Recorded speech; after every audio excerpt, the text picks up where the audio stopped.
Sous un grand ciel gris, dans une grande plaine poudreuse, sans chemin, sans gazon, sans un chardon, sans une ortie, je rencontrai plusieurs hommes qui marchaient courbés. Chacun d'eux portait sur son dos une énorme chimère, aussi lourde qu'un sac de farine ou de charbon, ou le fourniment d'un fantassin romain. Mais la monstrueuse bête n'était pas un poids inerte. Au contraire, elle enveloppait et opprimait l'homme de ses muscles élastiques et puissants.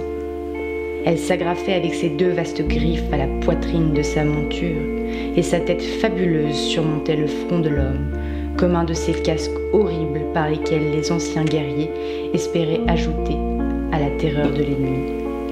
Je questionnai l'un de ces hommes et lui demandai où il allait ainsi. Il me répondit qu'il n'en savait rien, ni lui, ni les autres, mais qu'évidemment ils allaient quelque part, puisqu'ils étaient poussés par un invincible besoin de marcher. Chose curieuse à noter, aucun de ces voyageurs n'avait l'air irrité contre la bête féroce suspendue à son cou et collée à son dos. On eût dit qu'il la considérait comme faisant partie de lui-même. Tous ces visages fatigués et sérieux ne témoignaient d'aucun désespoir.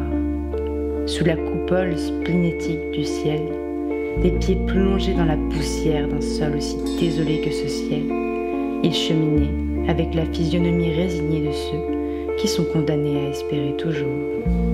Et le cortège passa à côté de moi et s'enfonça dans l'atmosphère de l'horizon, à l'endroit où la surface arrondie de la planète se dérobe à la curiosité du regard humain.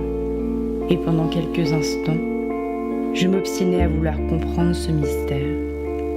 Mais bientôt l'irrésistible indifférence s'abattit sur moi, et j'en fus plus lourdement accablé qu'ils ne l'étaient eux-mêmes par leur écrasante chimère.